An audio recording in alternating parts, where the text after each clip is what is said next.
पिछले ही दिनों यानी गुज़िश्ता रोज ही मैंने देखा कि इंडिया जो है उसकी जानिब से कुछ चीजें सामने आना शुरू हुई हैं। उसके रॉ के एजेंट जो हैं उसका नाम आया सामने गौरव आर्या के नाम से। इन्होंने धमकी दी कि हम बलूचिस्तान को पाकिस्तान से अलहदा कर देंगे। ये ख्वाब हिंदुस्तान आज से नहीं बरसा बरस से देख रहा है। इस ख्वाब के पीछे जो कुछ बलूचिस्तान में इस वक्त दहशतगर्दाना कार्रवाइयां हो रही हैं वो हम देख रहे हैं। इसका मुंह बोलता सबूत है कि रॉ का एजेंट जब खुद ये कह रहा है कि हम ये करना चाहते हैं, विच मीन्स कि वो पाकिस्तान के अंदर दरानंदाजी इस अंदाज से कर रहे हैं। इमरान पाकिस्तान का आपको पता ही है, एक बार फिर दहशतगर्दी के पैदर पे वाकयात का सामना है, खासतौर पर बलूचिस्तान खैबर पख्तूनख्वा दहशतगर्द पूरी कुव्वत से रियासती रेट को चैलेंज कर रहे हैं, निशाने पर रखा। ये कोई पहली दफा नहीं है कि ये सब हो रहा है। और सबसे पहले तो मैं ये बताना चाहूंगा कि यार देखो क्या हमने बलोचियों से अच्छा किया, मादनियात हम उनसे ले रहे हैं, असला हमारा वहीं पड़ा हुआ है, हमारी फौज ने घर वहाँ बनाए हुए हैं, तो क्या हम उनको दे क्या रहे हैं बदले में? हम उनको उनके बच्चे मार रहे हैं, हम उनके खाने की चीजें कम कर रहे हैं, उनके मादन निकाल के उन्हीं के ऊपर धोख मार रहे हैं। अगर बलोचिस्तान का बलोच इलाका अपनी अलहदगी का ऐलान कर दें तो इस पोजीशन में आ गए हैं वो। ये मैं आपको बता देना चाहता हूँ। मुमकिन है कोई मुझ पर तनकीद करे कि फजल रहमान आपने जरूरत से ज्यादा बात कह दी, लेकिन हकीकत पसंदी ये है कि इस सूरत हाल की नजाकत को आज देखा जाएगा। फजल रहमान यहां तक पहुंच गया कि आज वो ये बात सरेआम आप लोगों के सामने करने के लिए। देखिए, जो मैंने फॉरेन फंडिंग की बात की है कि जैसे ही ये वाकया होता है इंडिया ऐसे लगता है जैसे तैयार बैठा हुआ था। और उन्होंने अपनी सारी रिपोर्टें, वीडियो क्लिपिंग्स लगता है कि तैयार करके रखी हुई थी, जैसा बंदा कोई इम्तिहानी पर्चा देने के लिए तैयार होता है। तमाम मनफी और झूठा प्रोपेगेंडा इंडिया में शुरू हो गया। इंडिया की जो इन्वॉल्वमेंट है सिर्फ इस वाकये में नहीं, और भी बहुत से वाकयात में इन्वॉल्वमेंट है। बलूचिस्तान पाकिस्तान के हाथों से निकल चुका है और बलूचिस्तान जो है वो बशीर ज़ेब और BLA के हाथ में जा चुका हुआ। देखिए, इंडियन डीप स्टेट का जो ताल्लुक है, ना वो पाकिस्तान की हुकूमत से कोई उनको हमदर्दी होगी, ना महारंग बलोच से हमदर्दी होगी, ना उनको किसी और से हमदर्दी होगी। उनको हमदर्दी है अपना इंटरेस्ट, और उनका इंटरेस्ट क्या है कि किसी तरह मज़ीद दरारें पड़ें, जो मुल्क के अंदर जो मामलात हैं वो ख़राब हों, यहाँ पे एक पॉलिटिकल अनसर्टेनिटी हो, इंसर्जेंसी हो, चाइनीज़ ऑफ बलूचिस्तान के अंदर इन्वेस्टमेंट ना कर सके। जिस वक्त ये 21 तारीख को कत्लेआम होता है तो आपको मैं आगाह करूं कि शाम के वक्त में इंडिया की सिटी है बेंगलोर के पास हरलोर, अच्छा, ओके, वहाँ का मीडिया सेल से अचानक एक न्यूज़ जनरेट होती है।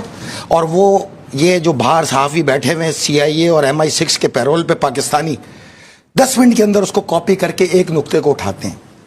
FC के मातहत था, वो जिम्मेदार हैं, वो सियासत में पड़े हुए हैं, वो रैलियां रोक रहे हैं, कॉन्वॉय को जो कह रहे थे, कॉन्वॉय को। हाँ। FC थी, यानी कि फौज जिम्मेदार थी, वो छोड़ के भाग गए।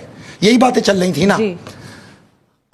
नमस्कार दोस्तों, जय हिंद दोस्तों। फिर से आप लोगों को इंडिया तक की एक नई वीडियो में आपका स्वागत है। दोस्तों, जैसा कि आप लोग को मालूम होगा कि ये बलूचिस्तान को नरेंद्र मोदी ने पैसे और क्या बोलते हैं हथियारों से मदद करेंगे, और यहीं पे उन्होंने अपने बलूचिस्तान वालों ने उन्हें मोदी जी को बड़े भाई की तरह माना गया है। तो ये बहुत बड़ी अपडेट निकल के आ रही है, लेकिन इसमें पाकिस्तानी मीडिया की जली उठी है।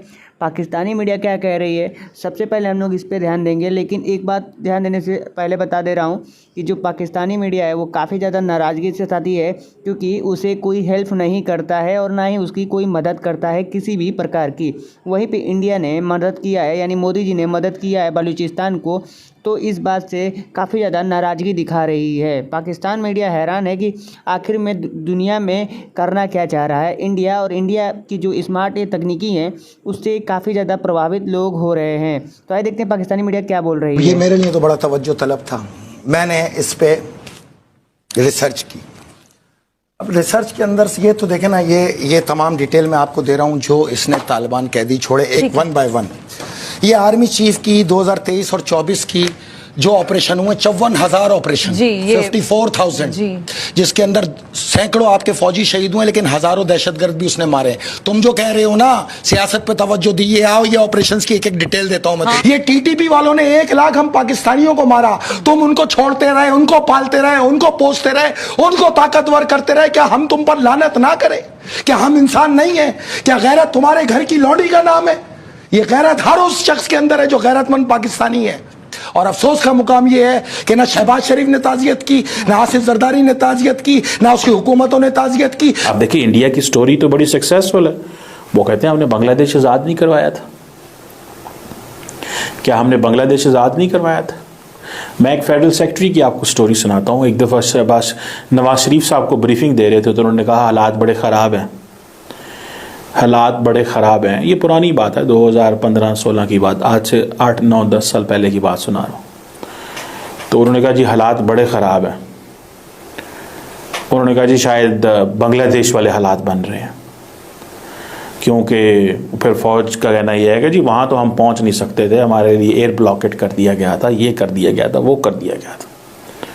तो आज ये भी बातें हो रही हैं कि शायद इस तरह के हालात ख़राब हों कि यूएन और राइट्स बॉडीज़, यूएन ये कह सकता है या इस तरह के ग्लोबल बॉडीज़ या मुल्क ये कह सकते हैं कि ये जो पाकिस्तान के ऊपर टेरिटरी है, आप कोयटा से जहाज़ उड़ा के आप गवादर भी नहीं पहुँच सकते शायद। इस तरह की बातें भी लोग करते हैं। लेकिन ऑन दिस साइड अगर आप समझें तो पाकिस्तान की एयरफोर्स और फ़ौज बहुत तगड़ी है, लेकिन this is not the way definitely. अब फ़ौज को या एयरफोर्स का इसलिए इस्तेमाल तो नहीं करना कि जी पाकिस्तान की एयर स्पेस के अंदर से क्या हो सकता है और क्या नहीं हो सकता। अब इस तरह थोड़ी होगा कि जी अब गवादर से वो कोयटा जाने के लिए जो सारे का सारा जो एनवायरनमेंट है या सारे की सारी जो सोच है वो देखनी पड़ेगी कि हम वहाँ पहुँच सकते हैं कि नहीं पहुँच सकते। लेकिन ये सवाल जन्म लेना कोई अच्छे सवाल तो नहीं है ना। क्या इंडियंस ये थोड़ी सोचते हैं कि हमें दिल्ली से कोलकाता जाते हुए कोई मसला पैदा हो सकता है? वो तो नहीं सोच रहे। हम ये क्यों सोच रहे हैं? मेरा ख्याल है कि ये जो बात है कि हम महरंग बलोच को एज ए रिपब्लिक डे पे इनवाइट करेंगे, ये बात बड़ी इंपॉर्टेंट बात है। अगर आप इस बात को देखें तो मेजर साहब ये जो बात कर रहे हैं बेसिकली वो नैरेटिव मेकिंग कर रहे हैं, वो नैरेटिव कंस्ट्रक्ट कर रहे हैं। तो दोस्तों, अभी आप लोगों ने देखा ही होगा कि जो पाकिस्तानी मीडिया है वो इसी बात पे नाराज़गी रहती है कि उसे कोई हेल्प नहीं करता है। रीज़न क्या है? सिर्फ उसके टेररिज्म की वजह से उसे कोई भी दुनिया के लोग या उसे भी लाइक नहीं करते हैं या फिर उसे मतलब सपोर्ट नहीं करते हैं। सबसे बड़ा रीज़न यही है कि पूरी दुनिया उसे इसी वजह से अपनी नज़र के सामने गिरा के रखती है और उसे किसी भी प्रकार की मदद नहीं करती है, या फिर किसी भी संकट में क्यों ना हो मोदी किसी भी प्रकार के हाथ आगे नहीं बढ़ाते हैं मतलब मदद करने में। और वहीं भी अदर कोई नेबर कंट्री या एशिया कोई होती है उसे सबसे पहले हाथ बढ़ाते हैं। तो उसी तरीके से ये बलूचिस्तान को सबसे बड़ा बलूचिस्तान वालों ने अपना बड़ा भाई माना है, तो कि पैसों और हथियारों से जो मदद करने जा रहे हैं नरेंद्र मोदी, तो इसी बात को लेकर काफ़ी ज़्यादा उनके अंदर ये चीज़ नाराज़गी सता रही है। तो क्यों ना भाई ऐसा हो, लेकिन जो बात हो रही थी कि हथियार और ये पैसे से किस प्रकार की मदद करेंगे, तो ये सबसे बड़ी इंटरेस्टिंग चीज़ है कि क्योंकि जो स्मार्ट तरीके से डेवलप हो रही है इंडिया, उसी की वजह से डेवलप मतलब की हेल्प करने जा रही है।